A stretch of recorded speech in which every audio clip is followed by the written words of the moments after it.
A entender un poco acerca de los mecanismos de cómo se produce el cáncer y cómo la nutrigenética está avanzando en esta área, ¿no? Entonces, para comprender estos temas, aquí tenemos unas imágenes donde podemos ver ahí a unas células cancerígenas y al otro lado una imagen de una molécula que es el ADN, pero que está dibujado o está hecho con productos naturales. Entonces, para entender primero cómo es que funciona esto, vamos a hacernos una idea de qué es lo que ocurre en nuestro organismo, ¿no?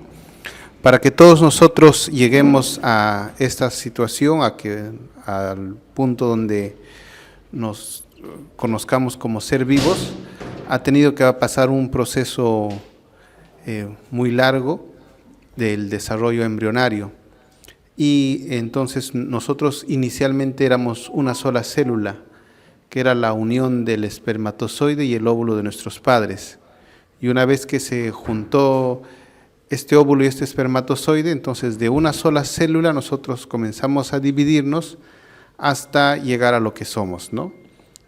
Pero para que ocurra este evento, para que pueda ser posible de que nosotros lleguemos a ser un organismo con muchas células, todo tiene que obedecer a unas órdenes. Tiene que haber un sistema que dirija y que haga posible que estas células obedezcan órdenes, que se dividan y que finalmente puedan generar o puedan crear un ser vivo, ¿no? Y entonces vamos a hacer el símil con una casa. Todos nosotros conocemos una casa, y una casa, para ser construida, necesita planos. Y estos planos están todas las especificaciones donde se tiene que construir la casa. Por ejemplo, el plano nos dice que tiene que haber 7 ventanas, nos puede decir que puede haber 2, 3 puertas. También nos puede decir qué color va a ser la casa, cuántas habitaciones tiene que ir, en qué momento se tiene que construir cada una de estas partes. Entonces, todas estas instrucciones para construir una casa están dentro del plano. Para que nosotros también nos formemos, también nosotros tenemos un plano.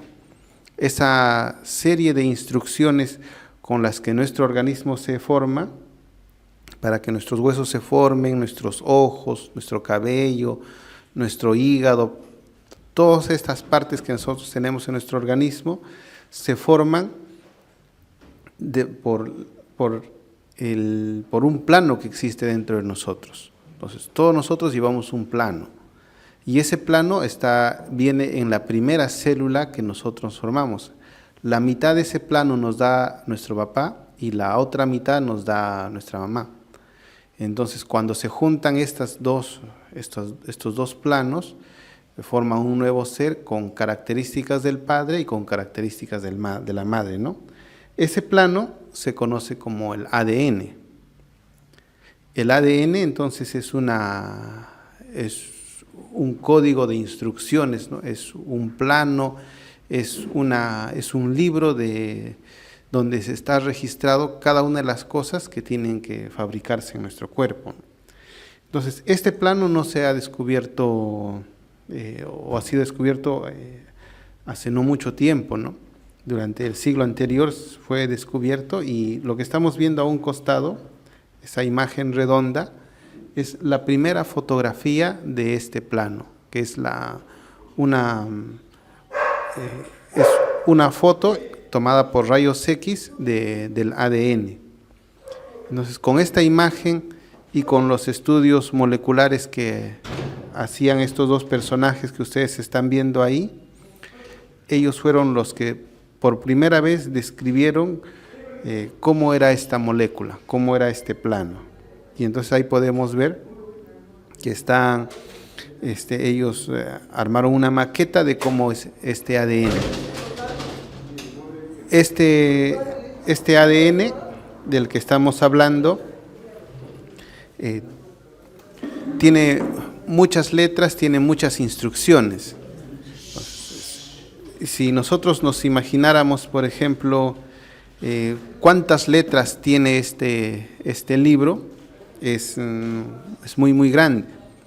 Para que tengamos una idea, una Biblia tiene 3 millones de letras. Si es que nosotros escribiésemos el código genético, el ADN, algo así como si fuese una Biblia o como un libro, entonces tendríamos 3.000 millones de letras en el caso de los seres humanos. Es como tener 1.000 Biblias apiladas. Esa es la cantidad de letras que tiene el código genético y es lo que nuestros padres nos transfieren a nosotros.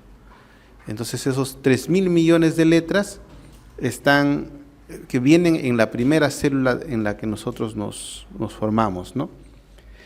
Y estas se escriben con unas letras, como ustedes pueden ver ahí en los gráficos, solamente con 4 letras. Pueden ver una G, una T, una A y una C, que es el nombre que se les ha dado, ¿no? a estas partes o a estas moléculas muy pequeñas, y ahora se nombra de esa forma, ¿no? Y con estas 4 letras se comienzan a ordenar diferentes instrucciones para que finalmente nosotros podamos llegar a ser lo que somos, ¿no?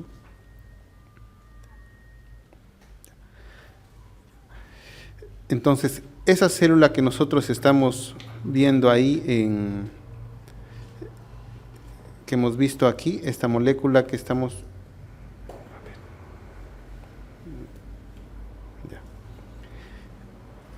Entonces, estamos viendo que este ADN, esa molécula del ADN, se tiene que... A ver, creo que hay problemas técnicos. Se voy a compartir el carnet. Sí, continúa. Ya. Entonces, ahí podemos ver una molécula del ADN, y esa molécula del ADN que estamos observando es tan larga que en una célula si nosotros estiramos esa cadena de ADN y lo sacamos de la célula, tendría un tamaño de 2 metros. ¿Se imaginan que en un espacio tan pequeñito como es una célula, que no podemos ver con nuestros ojos, puede entrar un hilo de aproximadamente 2 metros? Y si es que nosotros juntáramos el ADN de cada una de nuestras células, alcanzaría una distancia más grande que de la Tierra hacia el Sol. O sea, esa es la cantidad de ADN que nosotros tenemos en nuestro cuerpo. O sea, cada uno de nosotros tenemos esa cantidad de información que alcanzaría si estirásemos nuestro ADN para ir hasta el Sol. Entonces, esa es la distancia, o ese es el tamaño que tiene el ADN. Entonces, nuestras células son muy, muy pequeñitas. Si es que nosotros todos hemos visto cómo es 1 milímetro, ¿no? 1 milímetro más o menos es así lo que a las justas podemos ver. Si nosotros eso lo dividimos en 1000 partes, tendríamos un micrómetro. Si nosotros lo volvemos a dividir eso en 1000 partes y tomamos 10 de esas, ese es el tamaño aproximado de una célula. Entonces, normalmente a la simple vista no podemos ver, pero ahí en ese punto tan pequeñito está enrollado el ADN, donde están las instrucciones para armar o para formar nuestro cuerpo. Y ahí vemos cómo se enrolla, porque este ADN no está suelto, tiene una estructura, tiene un diseño de cómo se tiene que enrollar, porque supongamos que nosotros jalamos el hilo de un carrete y en un momento se nos va a enredar, ¿no? Porque imagínense tener un hilo que sea tan largo que si es que nosotros lo queremos movilizar, se nos va a enredar, se va a hacer nudos por todo lado y no va a servir. Pero ¿cómo logra el ADN dentro de la célula no enredarse? Su diseño contempla de que no puede enredarse. y entonces este ADN tiene que estar empaquetado.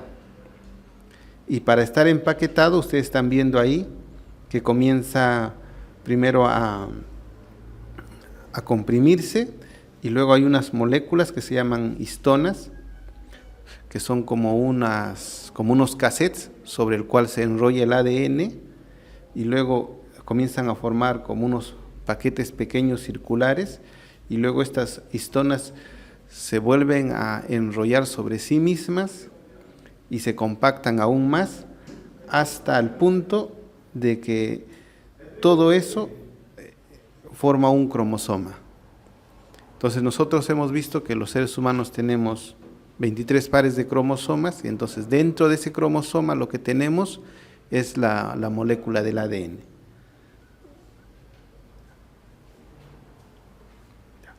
Entonces aquí podemos ver el ADN, y ahí están viendo que este ADN, entonces para la primera célula que nosotros iniciamos como ser vivos, que fue el que dio origen a los hombres, a cada uno de nosotros, se tiene que dividir. O sea, venimos con una copia de ese ADN de nuestro papá y de nuestra mamá. Ahora, cuando esa célula se dividió y fuimos 2 células, entonces tenía que haber 2 copias de ADN.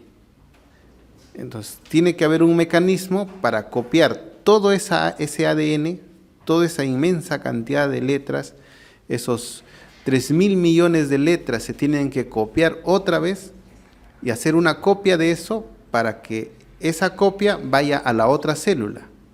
Entonces, cuando éramos solamente nosotros 2 células, teníamos ya no 3.000 millones, sino teníamos 6.000 millones de letras. Cuando nos dividimos en 4 células, este ADN se volvió a dividir y ya serían, en este caso, 4 células, y cada una de esas células tenía una copia entera de ese plano. Y ese proceso por el que se divide es la que estamos viendo ahí, donde se hace copia de cada una de esas letras. Ahora, entonces comenzamos con una sola célula, y esta célula, al dividirse, tiene que copiar todo el ADN para que se formen 2 células, y entonces las 2 células que aparecen son idénticas a la primera porque cada una tiene una copia de ese ADN. Y si lo vemos en números, seríamos así. Hemos dicho que los seres humanos tenemos 3.000 millones de letras en cada una de nuestras células. ¿Y cuántas células creen que nosotros tenemos, cada uno de nosotros? Aproximadamente nosotros tenemos 50 billones de células. 1 millón de millones es 1 billón. Y nosotros tenemos unos 50 billones. Entonces, en cada una de nuestras células tenemos 3.000 millones de letras. Si lo multiplicamos, la cantidad de letras en nuestro ADN es equivalente al número que ustedes están viendo. Entonces, cada uno de nosotros tenemos esa cantidad de código escrito en todas nuestras células, ¿no? Entonces, estas células, cuando se comienzan a dividir, comienzan a crecer, cada célula comienza a leer las instrucciones que hay dentro de esa célula y comienzan a hacer su interpretación de lo que dice ahí. Algunas células van a decir, nosotros nos tenemos que transformar en hueso y cambiarán su forma. Algunas células, por las instrucciones que tienen, dirán, yo estoy en este lugar y a mí me toca convertirme en un ojo. Y las células, haciendo caso a las instrucciones que llevan, se comenzarán a convertir en un ojo, otras se convertirán en hígado, otras serán corazón, otras serán válvulas, otras serán vértebras, otros piel, sangre, y entonces así para cada grupo celular se comienzan a dividir y se comienzan a formar nuevas células, cada una con una especialización, cada una diferente. Y para que esto ocurra, ustedes han visto que cuando se construye, por ejemplo, un edificio, a veces hay que poner andamios, ¿no? Porque no se puede poner, porque a veces es difícil poner algunas estructuras sin que se ponga un andamio con la que se pueda llevar. Entonces, por ejemplo, cuando se tienen que formar nuestras manos, se ha tenido que armar primero un andamio. Antes nuestra mano, como ustedes están viendo ahí, no era como los dedos que estamos viendo, sino era una sola masa. Y entonces nuestros dedos, para que puedan estar separados, hay que eliminar las células que están en medio. Entonces las células que están en medio, ellas, leyendo el programa que tienen internamente, saben en qué momento tienen que morirse. Y ese proceso se llama muerte celular programada. En determinada hora, en determinado momento, sabiendo cada célula quién es, sabe que tiene que morirse. Y en ese momento activa unos genes de la muerte y la célula se muere. Entonces, se mueren las células que están entre los dedos, como están viendo ahí en la figurita, y las zonas que están entre los dedos desaparecen y nuestros dedos se quedan libres. Y es por eso que tenemos nuestros dedos libres.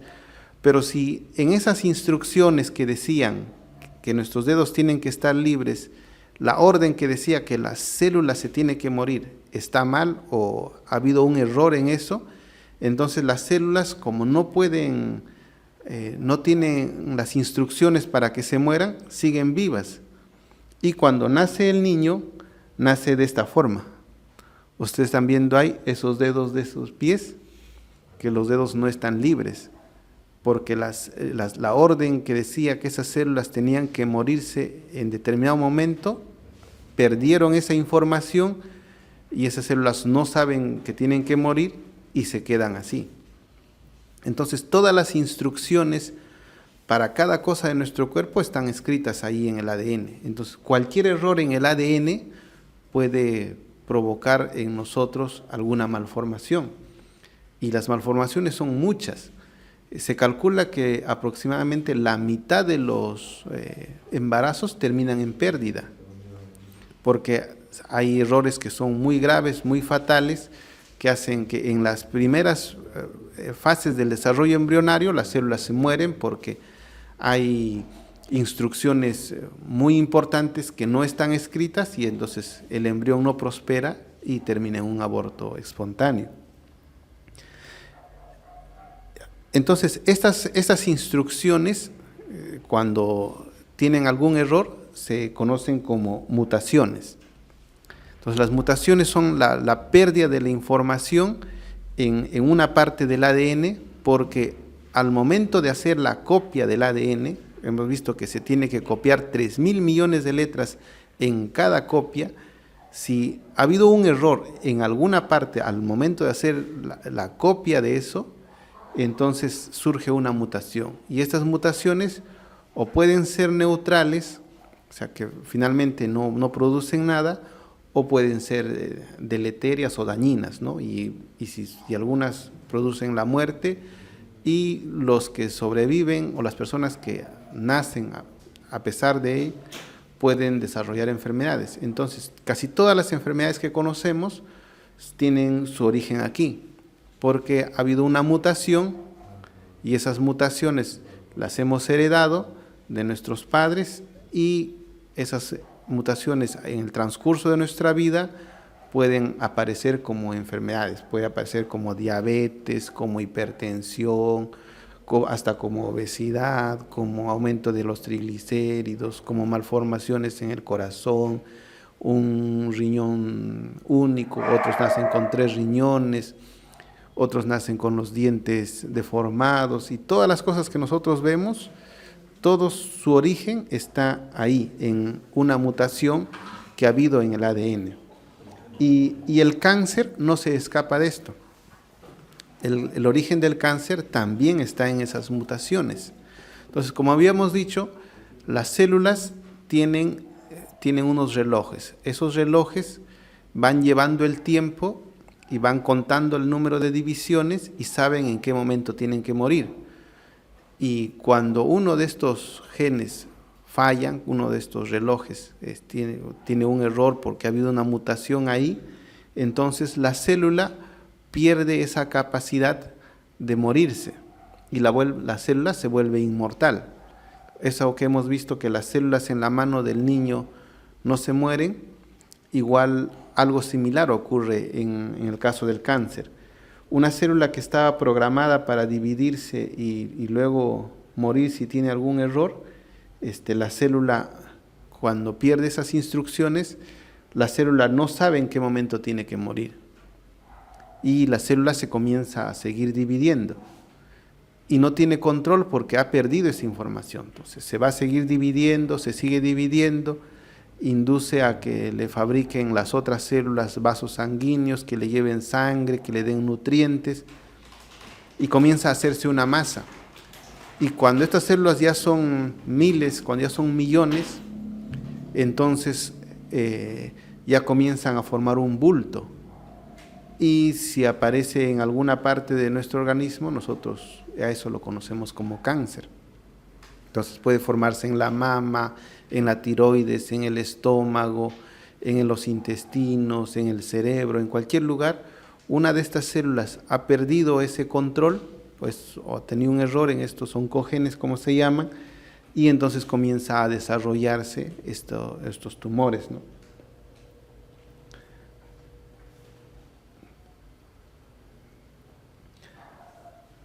Entonces, así es como se inicia una célula cancerosa, porque ha perdido esa información que está en esas 3.000 millones de letras, ¿no?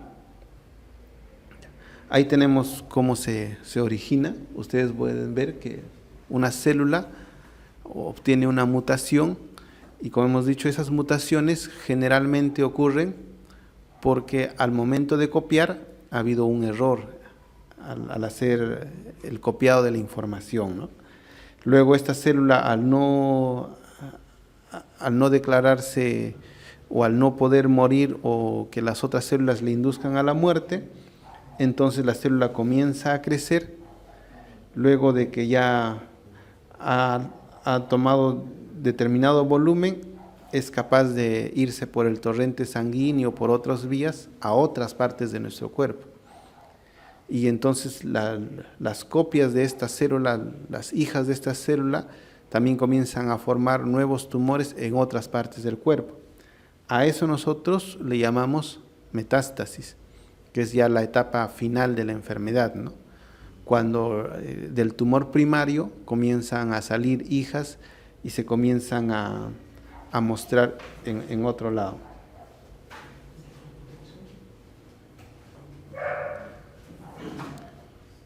Continuamos.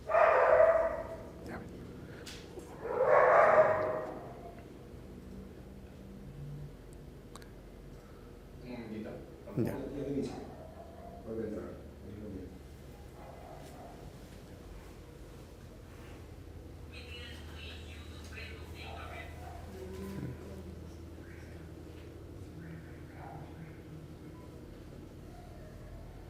Vamos a esperar un momento hasta que vuelvan a hacer las conexiones.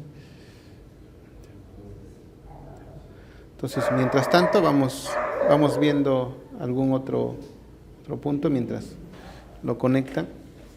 Entonces, por ejemplo, acá en esa imagen ustedes pueden ver una célula que ha sufrido una mutación, una célula del tejido cerebral. Por ejemplo, puede ser una glía, y entonces esas células comienzan a dividirse, comienzan a hacer una masa, comienzan a crecer y generalmente no dan síntomas. Y la persona está tranquila, está andando con un tumor ahí.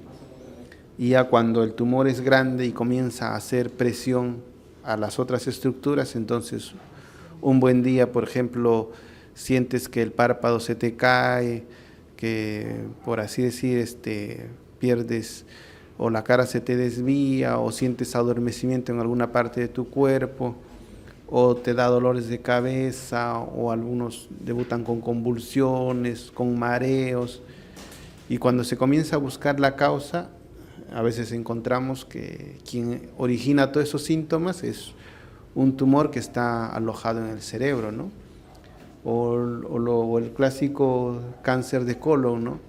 Que la persona está haciendo su vida normal y un buen día se da cuenta que está con anemia y la anemia no encuentra alguna causa de por qué es la anemia, porque come bien, está todo, su sistema hematológico está bien, pero encuentran que, por ejemplo, en alguna parte de su intestino grueso hay un pequeño sangrado, ¿no? Y no se nota porque es tan pequeño que se mezcla entre las heces y no se va notando. Y con el transcurso de los meses, los años, comienzas a perder tal cantidad de sangre que finalmente terminas con anemia. Y uno va a buscar la causa de la anemia y se encuentra de que la causa de la anemia era un tumor que está sangrando ahí en el colon. Entonces, y a veces nos enteramos de esa forma. Y ya cuando comienzan a dar síntomas los cánceres, generalmente es porque ya han crecido bastante, ¿no? ¿Continuamos? Buenas noches, buenas noches, buenas noches, adelante. Buenas noches. Buenas noches. Ya podemos continuar aquí, ¿no? Ya. Entonces, como estábamos viendo ahí, los tumores se producen por unas mutaciones que hay en nuestro código genético, en nuestro ADN, como hemos dicho, que es porque pierden la capacidad de morir, ¿no? Las células se vuelven inmortales, no hacen caso a la muerte celular programada y la célula comienza a dividirse y las hijas de este tumor no paran de dividirse y no aceptan o no hacen caso a las órdenes que les dan las otras células para que ellas puedan morir, ¿no?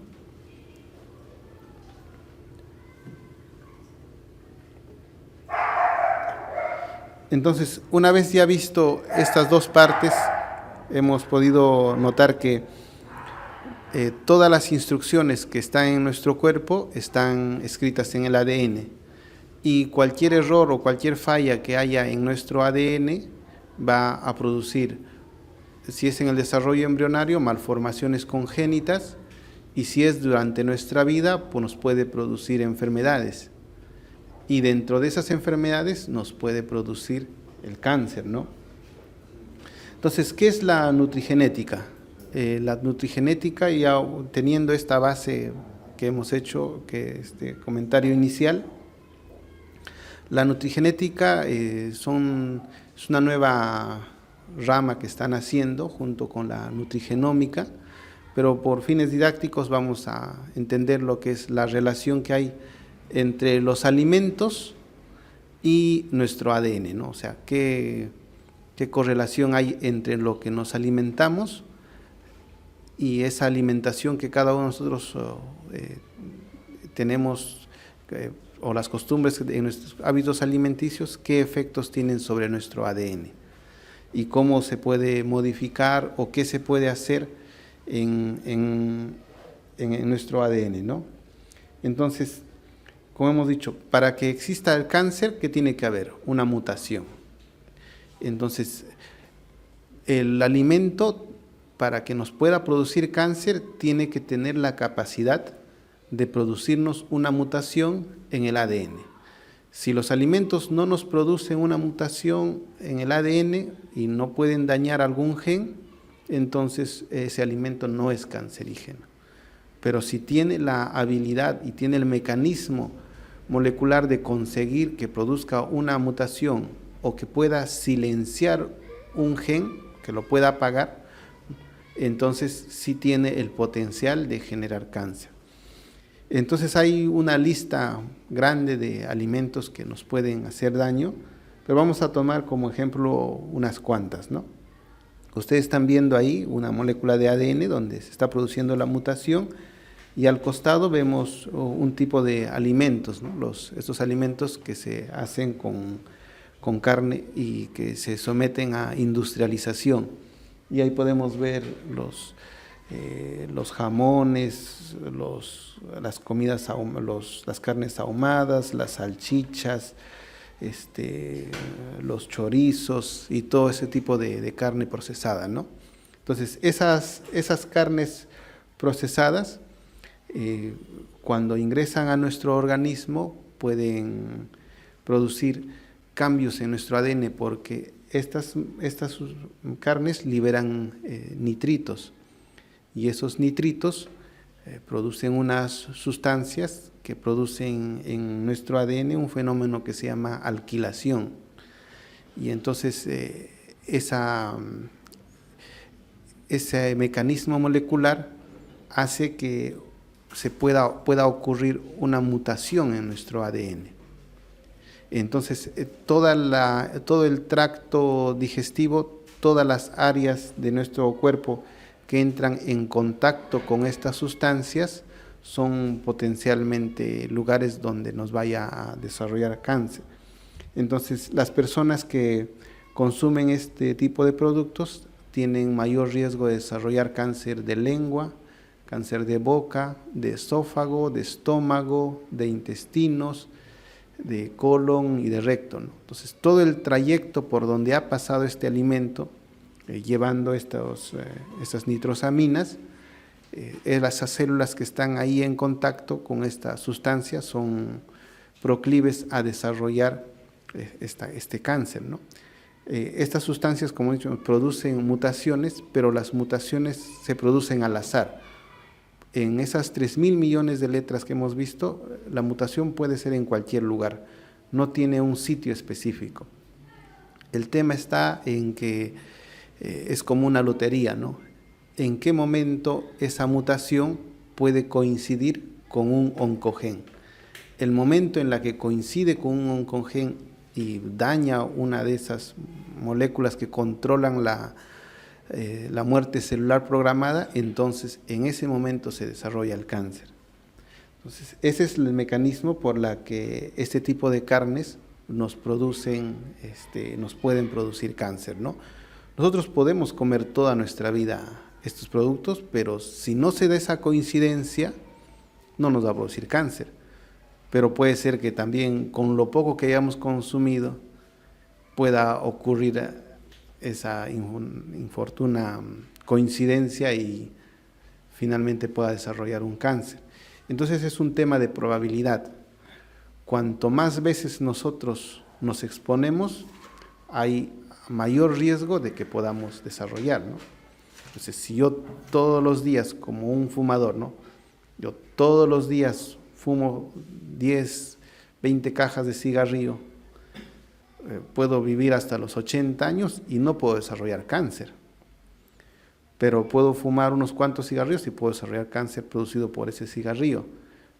Pero a medida que yo aumento la cantidad de cigarrillos y cuanto más tiempo esté expuesto, mis probabilidades de conseguir un cáncer van a aumentar. Entonces aquí se trata de disminuir nuestras probabilidades de que se nos pueda generar cáncer por la exposición a estas sustancias, ¿no? Aquí tenemos otro ejemplo de que cómo los alimentos también nos pueden producir cáncer, y en este caso estamos viendo a un maíz. Los maíces y algunos cereales pueden ser colonizados por hongos, y entonces los hongos producen diferentes sustancias, ¿no? Muchas sustancias que producen los hongos son benéficas para nosotros, ¿no? Algunos hongos son muy buenos para nosotros. De los hongos, por ejemplo, que viven en la tierra y que le dan ese olor característico a la tierra, cuando vemos la tierra mojada hay un olor que se desprende, ¿ya? Esos hongos que están ahí son los que producen antibióticos, por ejemplo, y de ahí es donde hemos sacado los antibióticos que hoy en día usamos.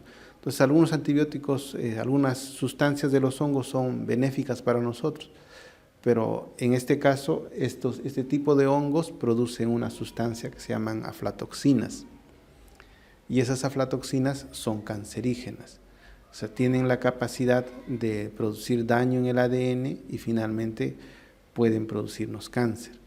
Entonces tenemos por un lado que los alimentos pueden inducirnos a nosotros o aumentar nuestras posibilidades de desarrollar cáncer, pero también tenemos otra opción, que los alimentos también pueden estar hacia el otro lado, ¿no? Si hay algunos que nos pueden producir cáncer, hay algunos alimentos que nos pueden disminuir los riesgos de desarrollar algún tipo de cáncer. Y esto era, hasta hace unos años, no había evidencia científica y se creía que eso no era tan posible porque solamente era comida. Pero sí había uno que otra investigación y alguna observación que se veía que alguna correlación había entre algunos alimentos y el desarrollo de cánceres, ¿no? Pero había que probarlos. Y en este caso las pruebas comenzaron con un par de científicos de los laboratorios Roche, donde que ellos para sus investigaciones utilizan ratones, ¿no? Pero estos ratones se los llaman ratones knockout porque se les modifica genéticamente y se les elimina, por así decir, su sistema inmunológico. Entonces ese sistema inmunológico ya no tiene la capacidad de eliminar las células cancerosas, ¿no? O sea, nosotros todos los días producimos células cancerosas y nuestro sistema inmunológico está buscando esas células cancerosas, y hay unas células que se llaman natural killer y eliminan y matan a las células cancerosas. Entonces nuestro sistema inmunológico es como una barrera para el cáncer, pero cuando el sistema inmunológico envejece, entonces es más fácil que algunas células se le pueda escapar. Por eso que los cánceres aparecen en la tercera edad de la vida, ¿no? Se ve más en personas adultas, ¿no? No vemos niños con cáncer de estómago, por ejemplo, ¿no? Hay algunos cánceres que aparecen en niños, pero tienen otra causa, ¿no? Pero el gran número de cánceres ocurren porque el sistema inmunológico envejece, ¿no? No hay niños con cáncer de próstata, por ejemplo, ¿no? Ni niñas de 15 años con cáncer de mama, ¿no? O con cáncer de útero. Entonces eso es muy raro porque el sistema inmunológico, como está joven, tiene la capacidad de proteger. Pero en estos ratones, como se sabe que el sistema inmunológico elimina los tumores, se les elimina el sistema inmunológico. Y estos ratones luego se les inyecta células cancerosas. Por ejemplo, se les puede poner un cáncer que es el mesotelioma, es un cáncer muy agresivo, se les inyecta en el abdomen y estas células cancerosas comienzan a crecer dentro de los ratoncitos, ¿no? Y el 100% de estos ratones mueren, ¿no? Y ahí se les ve cómo se desarrollan esos tumores en su cuerpo, esos ratoncitos. Y entonces el estudio de estos científicos surgió de que uno de ellos tenía un amigo a quien le dio un cáncer de páncreas. Los cánceres de páncreas son muy agresivos, a veces son meses o a veces semanas nomás desde el diagnóstico. Y el amigo estaba postrado, ya no había nada que hacer. Entonces la esposa, que conocía a uno de estos científicos, le dice: ¿hay algo que yo pueda hacer por mi esposo? Tal vez tú que estás en estos estudios, ¿no se está investigando alguna nueva molécula, algún nuevo medicamento, algo que se esté ensayando y que le podamos dar a mi esposo? Y entonces, al ver que no había nada, le dice: no, para ese tipo de cánceres no tenemos nada aún. Y le dice: pero algo le puedo dar, alguna comida, algo. Y él se quedó pensando, ¿no? Mira, no hay mucha investigación sobre eso, pero déjame revisar. Y como ellos tienen acceso a todas las bases de datos de información médica, él comienza a buscar los estudios que tenían alguna relación entre los alimentos y el cáncer. Y luego comienza a hacer una lista de productos, de cosas que se consiguen fácilmente, ¿no? Él le entrega una lista a la esposa y le dice, dale de comer esto, que es algo podemos hacer con esto, ¿no? Entonces él comienza a consumir estos alimentos, que eran frutas, verduras, y comienzan a ver que de lo que ya estaba postrado, a los días se comienza a levantar la persona, ¿no?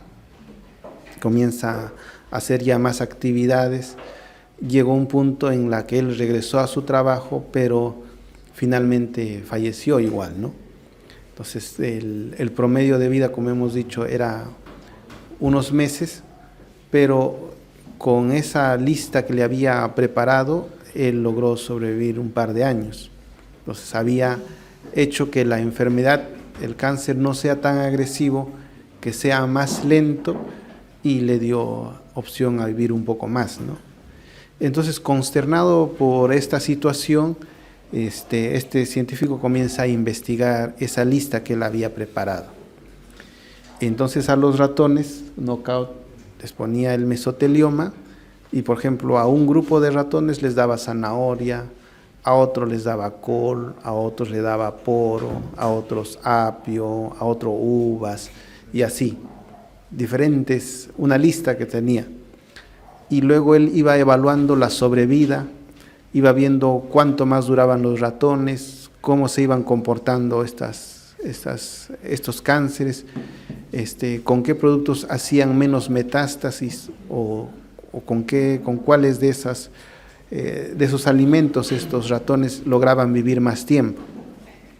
Entonces, al final de su estudio, después de haber probado múltiples tipos de cáncer, o sea, no solamente el mesotelioma, sino cáncer de pulmón, cáncer de mama, cáncer de colon, en estos ratones él logró establecer una lista.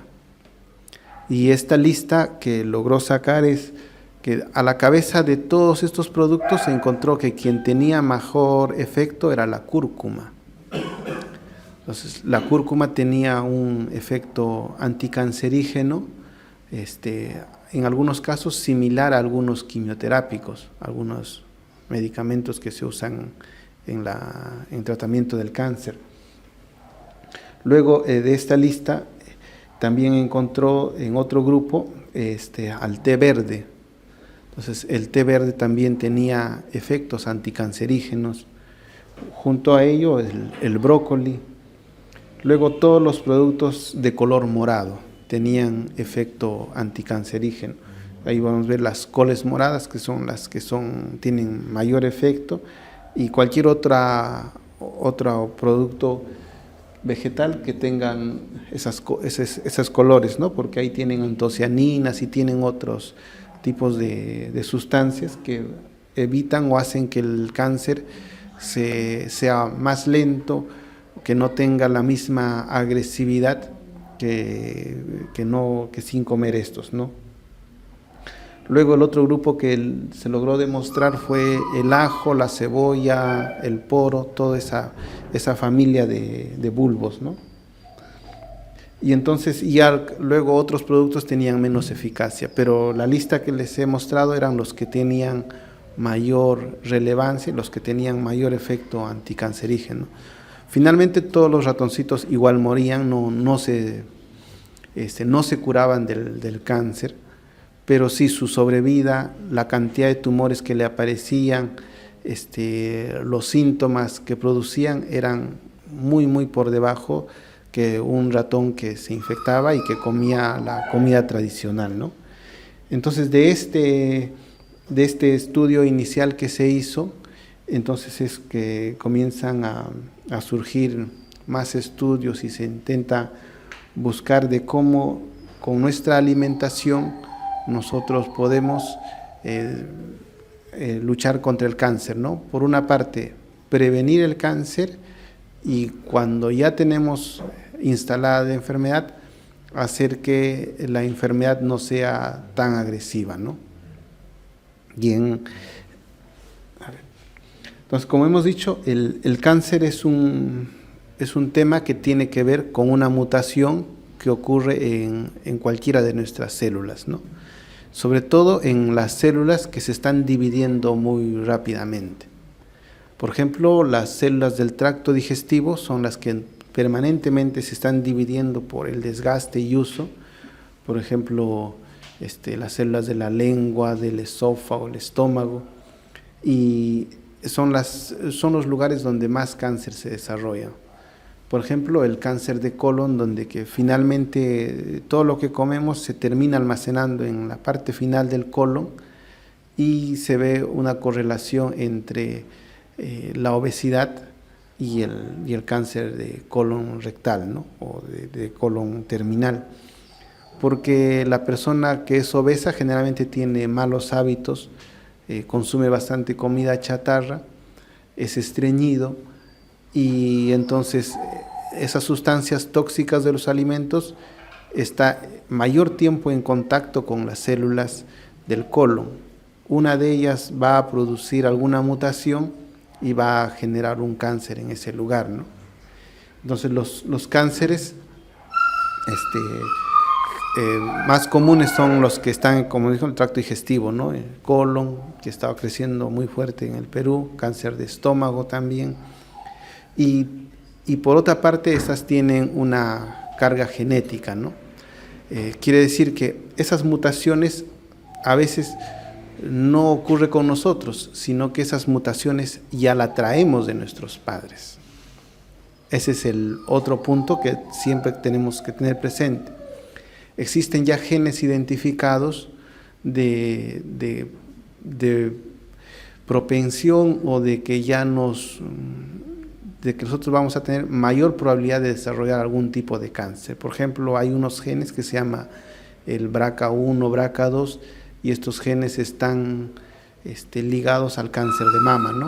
Entonces, si una mujer con cáncer de mama, luego de sus estudios se ve que tiene cáncer de mama y en esos genes hay la mutación de estos, entonces las hijas, las hermanas, tienen mayor riesgo de desarrollar cáncer de mama, porque ellos ya vienen con la mutación, y al igual para otros tipos de cánceres, ¿no? Y la lista va creciendo cada vez más, ¿no? De nuevos genes que se van descubriendo que tienen el potencial de desarrollar el cáncer, ¿no? Pero estos genes se prenden y se pueden apagar. Entonces, y este prendido y apagado de estos genes es una área de la genética que se llama la epigenética. Y entonces la epigenética puede ayudarnos a que estos genes del cáncer, por así decir, estén silenciados el mayor tiempo posible, ¿no? ¿Y cómo silenciamos o hacemos que esos cánceres o esos genes que tenemos ya la predisposición para desarrollar estén silenciados el mayor tiempo posible? Es con dieta, con ejercicio y con descanso, ¿no? Entonces, si es que nosotros tenemos una dieta saludable, vamos a hacer de que esa parte de nuestro ADN no se metile, así es el término, que es de cómo se prende y se apaga el ADN. Luego, si es que nosotros hacemos ejercicio físico, de igual forma va a hacer que muchos de estos genes no se lleguen a expresar. Y luego es el descanso de 8 horas diarias y una vez a la semana, ¿no? Entonces, si es que nosotros hacemos eso, vamos a hacer que nuestro sistema inmunológico esté en mejor condición y nos va a ayudar a eliminar si aparece un cáncer. Y estas sustancias o las obtenemos por la alimentación también van a evitar que estas células cancerígenas puedan desarrollarse, ¿no? Y ya si finalmente nos da un cáncer, el hecho de igual mantener este estilo de vida va a hacer que nosotros podamos sobrevivir más tiempo al cáncer. Si por ejemplo normalmente calculamos la probabilidad de vivir a los 5 años, por ejemplo alguien tiene un cáncer de estómago y entonces según el estadio nosotros sabemos que su probabilidad de llegar a los 5 años, por ejemplo, es muy muy baja, ¿no? o es casi, es muy reducida. Pero sí va a haber personas que llegan a los 5 años, a pesar de tener ese cáncer de estómago, ¿no? Entonces, si alguien tiene un cáncer, nosotros debemos apuntar a ser esas personas que sí vamos a pasar esos 5 años. Pero ¿cómo vamos a lograr mantener el cáncer a raya, ¿no? Tenemos nuestro cáncer, estamos con nuestro tumor, ya es inoperable, por así decir, ¿no? Entonces, si nosotros tenemos una dieta, si hacemos ejercicio y todas estas cosas, entonces el cáncer va a avanzar más lento. Los podemos mantener a raya y podemos alargar nuestra expectativa de vida, nuestra posibilidad. Y a veces puede llegar el punto donde que terminemos muriendo de otra cosa antes que de ese cáncer, ¿no? Por ejemplo, el cáncer de próstata, el cáncer de tiroides son cánceres lentos, ¿no? Y en el cáncer de próstata, si por ejemplo le da a una persona ya muy mayor, avanza tan lento que finalmente la persona termina muriendo de otra cosa antes que del cáncer de próstata. Entonces, cada cáncer es diferente, ¿no? Cada cáncer tiene sus propias particularidades, ¿no? Pero en términos generales, estas recomendaciones se ajustan casi a todos los cánceres, ¿no? Entonces, y la otra forma que nosotros hacemos es buscar tempranamente el cáncer, ¿no? En las mujeres, Papa Nicolau, mamografía, para buscar en etapas tempranas, porque la única cura para el cáncer es la cirugía. Entonces, eso sí, siempre tenemos que tener presente, que la única forma de curar el cáncer es sacarlo cuando todavía se puede. Entonces, si es que encontramos un tumor y ese tumor está localizado en un solo lugar, con cirugía se saca y en ese momento se cura el cáncer. Pero si descubrimos que el cáncer ya ha ido a otros lugares, entonces ya es más difícil. Entonces, esa es la recomendación final que les quiero hacer a ustedes, que para conseguir y para evitar tener cáncer, es un juego de lotería, ¿no? No sabemos si en el primer bocado de una salchicha nos va a producir cáncer o en la salchicha número 10.000, no sabemos. Es una cuestión de suerte. Pero si es que nosotros compramos más boletos de la rifa, hay más posibilidad de conseguir el premio, ¿no? Entonces, si es que nosotros comenzamos a alejar las cosas que nos pueden producir alguna mutación en nuestro ADN, entonces vamos a disminuir nuestro riesgo de cáncer, ¿no? Y les quiero recordar esas cifras. De las 3.000 millones de células de letras que tenemos en nuestro ADN, en las 50 billones de células, la posibilidad de que por ahí alguna letra pueda cambiar es alta. Y esa, si se encuentra en un oncogen, puede ser el origen de un cáncer, ¿no? Es por eso que vemos que esta enfermedad está aumentando dramáticamente, ¿no? Nos vemos en el hospital de neoplásicas, vamos a ver la cantidad de personas, ¿no? En algunos países industrializados la cifra ya está llegando a 1 de cada 4 personas el que va a desarrollar cáncer. Y en otros países donde viven más al aire libre, sin menos contaminación, como en el África, por ejemplo, llegan a valores de 1,20, 1,90. Entonces, el medio ambiente influye mucho, ¿no? No solamente es la alimentación, también están los virus, están los hongos, están la radiación ionizante, y hay muchas otras cosas que pueden dañar el ADN y que nos pueden producir un cáncer. Pero lo que está a nuestra mano, que podemos controlar, es nuestra alimentación, ¿no? Y nuestros hábitos. Si mantenemos buenos hábitos, nos mantenemos nuestro peso, hacemos ejercicio, vamos a disminuir nuestra probabilidad, ¿no? No estamos diciendo que vamos a curar el cáncer con la alimentación, ni vamos a evitar, nos puede dar el cáncer, pero vamos a disminuir la probabilidad, y si tenemos cáncer, vamos a alargar nuestra expectativa de vida. Gracias.